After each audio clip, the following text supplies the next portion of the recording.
I'm Amy and I'm an alcoholic. Hi, Amy. Really, really grateful.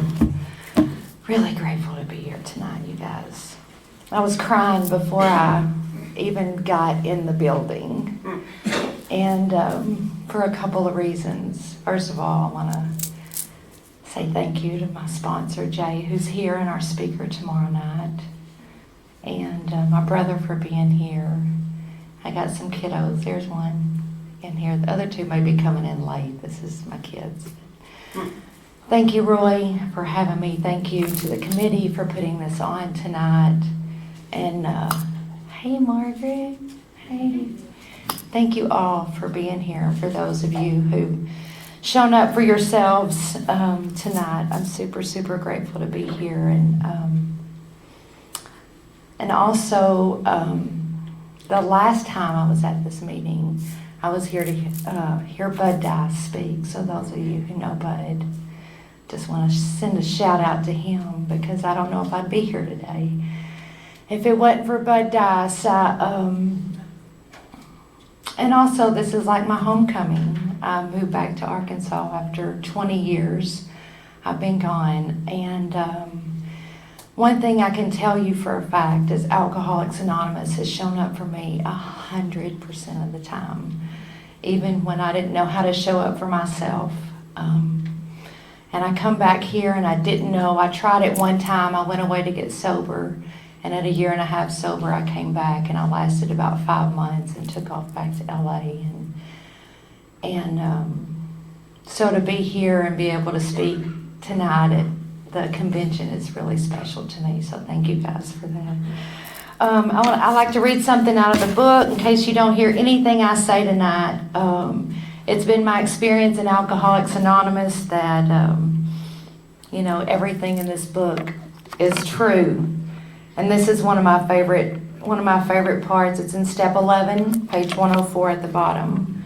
It says, we discover that we do receive guidance for our lives to just about the extent that we stop making demands upon God to give it to us on order and on our terms. Almost any experienced AA will tell how his affairs have taken remarkable and unexpected turns for the better as he tried to improve his conscious contact with God. He will also report that out of every season of grief or suffering, when the hand of God seems heavy or even unjust, new lessons for living were learned, new resources of courage were uncovered, and that finally and inescapably, the conviction came that God does move in mysterious ways, his wonders to perform. That's step 11 in the 12 and 12. I'm Amy and I'm an alcoholic. Hey, you guys. So the reason that I know I'm an alcoholic is that if I put one in, I don't know what's going to happen next. And I proved that to myself over and over and over again. I took my very first drink when I was 12 years old. I was at my best friend's house, and her aunt got us some wine coolers, and there was 4 of them and 3 of us, and I got 2. And that was my first experience with alcohol.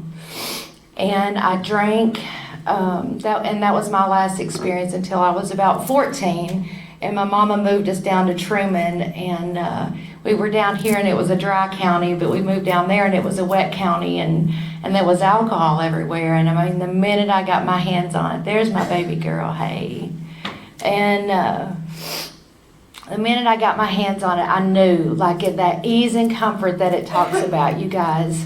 I don't know about you guys, but I drink for the effects produced by alcohol. Alcohol is not my problem, it is my solution. I was filled with so much anger and so much fear and so much self-hate and just so much shame that I had to have something in my body to block me, but to put a barrier up between me and you, because I was scared to death of you.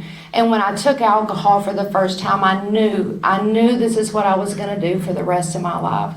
Same thing with cocaine, same thing with other drugs, outside issues, but But that's what happened, and for as long as I could remember, from the time I was 14 years old till the time I was 29 years old, I drank, and I never drank. I don't even know what it's like to go have a glass of wine with dinner. That's not how my brain works. I drink for the effects produced by alcohol.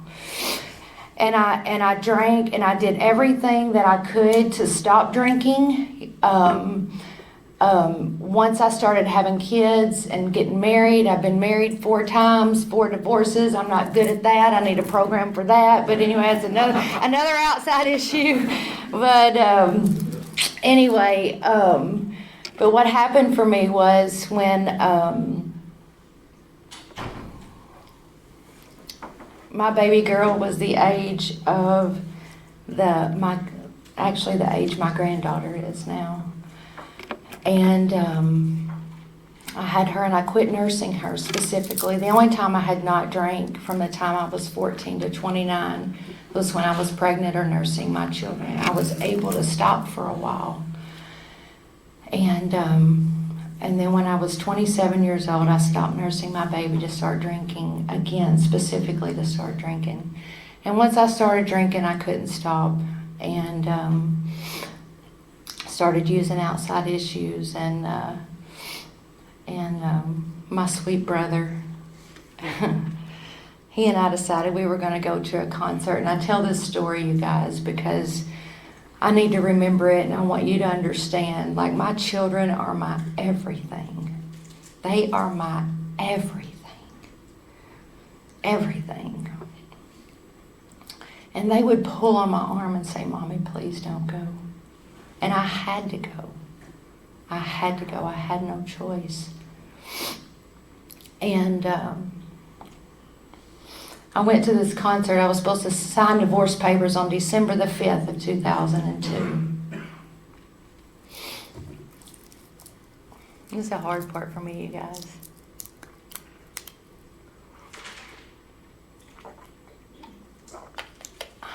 Jay, you want to tell this part?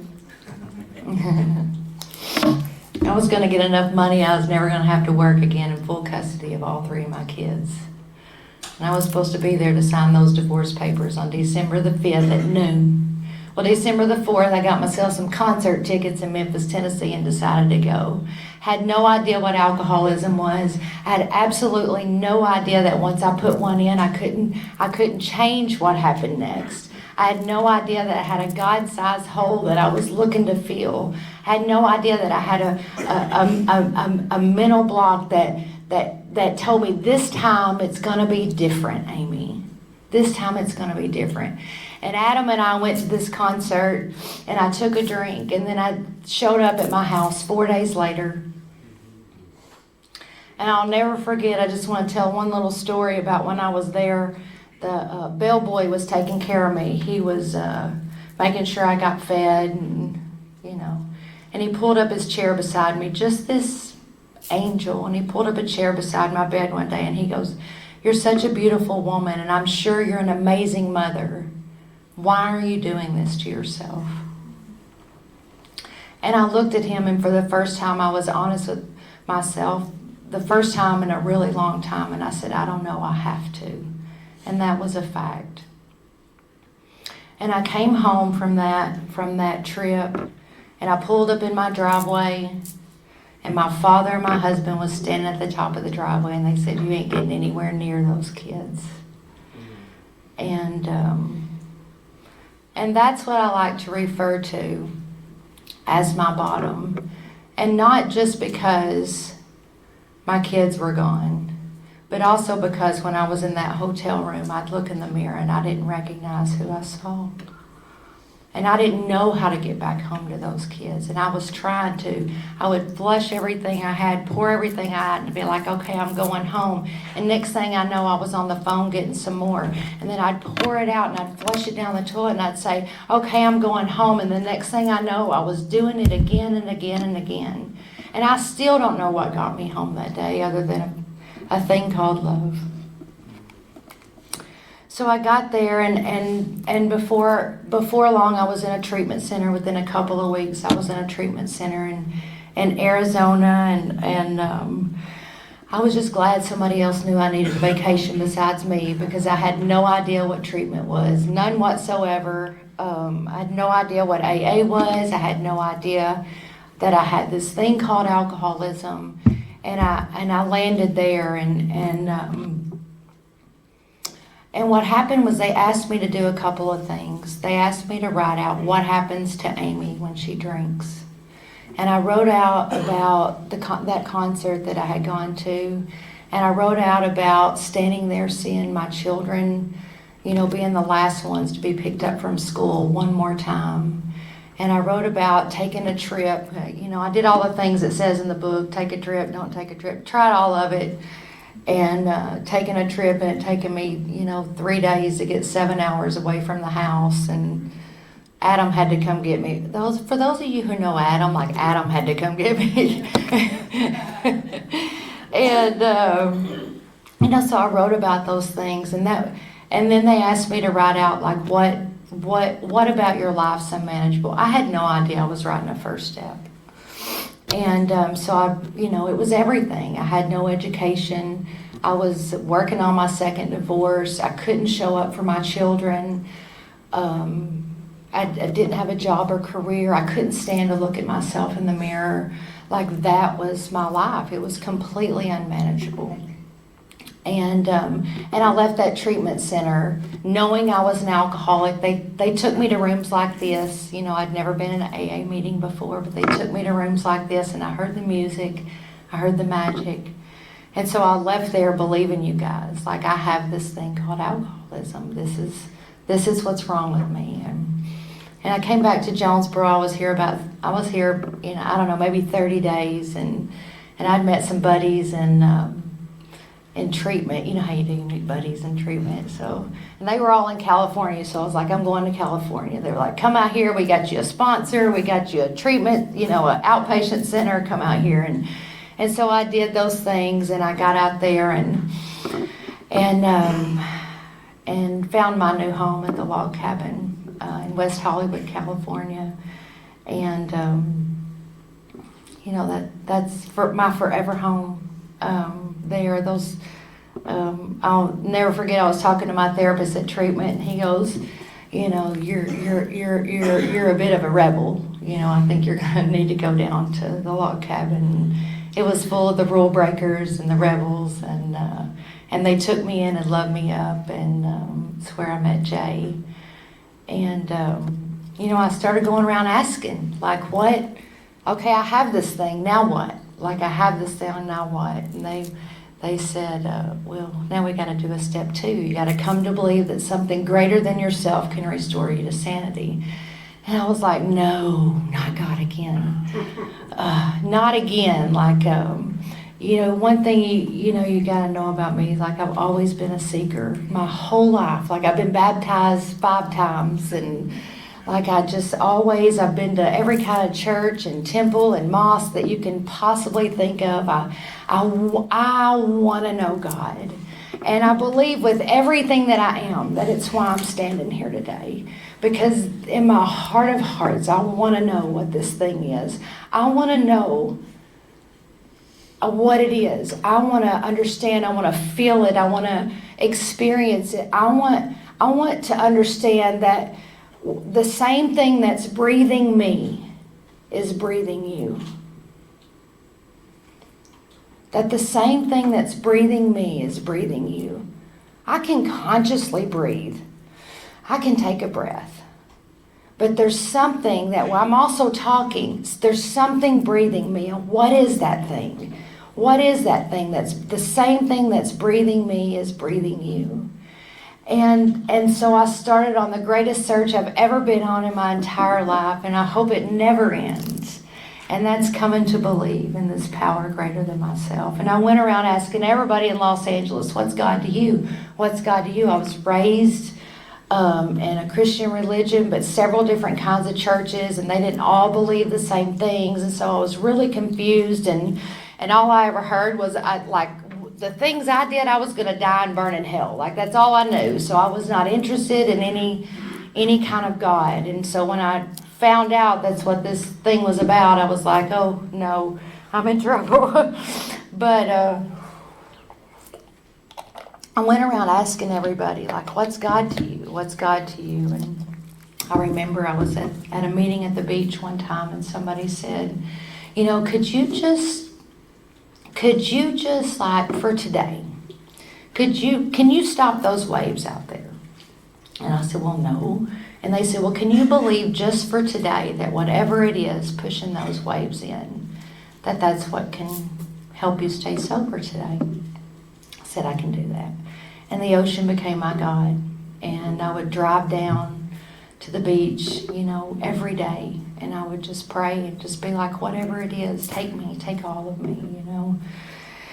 And I kept seeking and kept searching. And then one day somebody said love. And it hit me right there. You guys know what I'm talking about. That thing that just hit me right there. I knew it was what I was looking for. I knew it was the great search. And so I had a sponsor at the time, and we got down on our hands and knees in Michael Landon Park in Malibu, California, and we said the third step prayer. And I turned my will and life over to God. I know today that like that's a moment-to-moment practice, you know, turning my will and life over. But to come from where I came from and have the resentment that I had and the shame and the fear to formally do a third step and turn my will and life over and say, take all of me. You know, it was a very significant time in my life. And then I started writing a 4-step. And I was about 9 months sober. Resentments and fear and sex inventory. I read it to somebody else. You know, at that time in my life, it was the 6th step. You know, I just asked God to remove the bad stuff and replace it with the good stuff. You know, that was 6 and 7 for me, and I started, going out and making amends to people. And you know, I like to talk about from the podium that I think it's really important, and thank you for this, Jay. Like, the most important person for me to make amends to is Amy. And I can tell you that for a girl who's been through everything you could be on the planet except for dying, that I've hurt me more than anybody's hurt me. And I like to, say from the podium, like I come from sexual abuse as a very small child when I was 2 and when I was 5. And I say that from the podium every time I share, because it's not what made me an alcoholic, but it's the ideas that I created about myself, those old ideas that I created about myself based on the things that did happen to me. What happened inside of me is what makes me an alcoholic. And, and from those things, I put myself in a lot of very, very dangerous situations. And so making amends to myself started from that day, that I don't get to harm myself anymore, and I don't drink no matter what. That is my amends to Amy. Started making amends to my beautiful children and showing up for them on a daily basis. And you can ask any of them. If I say I'm going to do something, I do it. When they call, I answer the phone. I don't care where I'm at or what I'm doing. If my kids call, I answer the phone, because there was so many times that I wasn't on the other end of that line and I didn't get to show up for them. And then, many other people, my family, and just my being sober is amends to my family. And so that was step 9. Step 10 for me is, really beautiful and really simple, you guys. And I was taught in the very beginning of my sobriety, God, I have some problems and I can't solve them alone. Could you please help me? Help me be honest and open-minded and willing and loving, that I may see the things that block me from you, myself, and my fellows. And I write down my resentments and my fears, and I look at my part in those things, and I share it with somebody else. I do the 3rd step prayer before, and I do the 7th step prayer after. And I ask God to remove, now what a 6 and 7 looks like for me is I ask God to remove what's standing in the way of me being of service to myself, to you guys, and to God. And I ask God, and I start practicing the opposite of whatever that is. And that's how I get to do my part. And then if I've hurt or harmed anybody, then I make amends right away. And then, step 11 is the bridge. 2 to 11 it's the goal. Once we get to 11, and I'll live 11. I'm going to read it to you guys. Sought through prayer and meditation. Jay and I were just talking about this. Book was written in 1939, and they didn't just say prayer. They understood the power of meditation then. Sought through prayer and meditation to improve our conscious contact with God as we understood Him, praying only for knowledge of His will for us and the power to carry that out.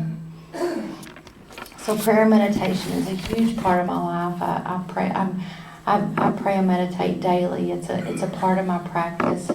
I actually teach meditation as well.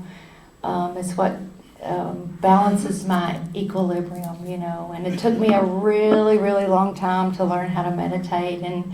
And now, life becomes a meditation. Just literally sitting here today, looking at your guys' faces.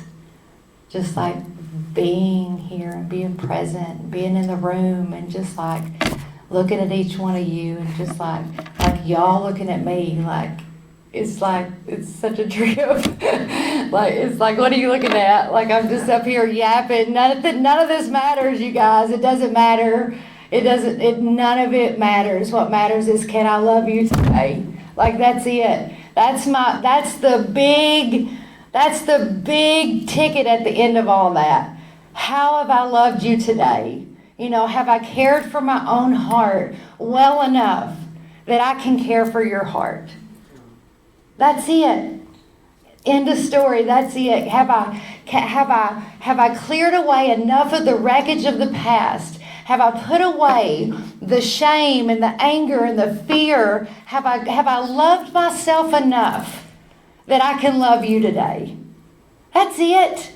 That's the big ticket. That's all we're going to get. I told my daughter the other day, if we're lucky, I'm going to end up like my cat, buried under a willow tree, and somebody putting some fruit there. I'll take my fruit out there and give it to my cat, and my old flowers. If I'm lucky, I'll get to be under a willow tree. This is it. This is the life is love. That's it. That's it. Can I love you today? I've done all kinds of amazing and crazy stuff in Alcoholics Anonymous. I've been married. How many times sober? Two? Twice. Okay, thank you, son. I've been divorced twice. I've had lots and lots of money, and I've had no money, and I ran an amazing company, and got to give my love to so many beautiful people. Amelia, Tiffany, Melissa, I love you so much. And I am the only way I can ever experience this love that I've been looking for is if I can experience inside of my own body. And that means I've got to give it to you. There is absolutely nothing outside of this girl right here that's ever going to fix me. Not a drink, not a drug, not a man, not a marriage, not a book, not a meeting, not a nothing. I got to go inside my own heart and find my own love so that I can give it to you. I'm going to end with that. Please know, before we leave here tonight, you are beloved. Thank you. Sat now.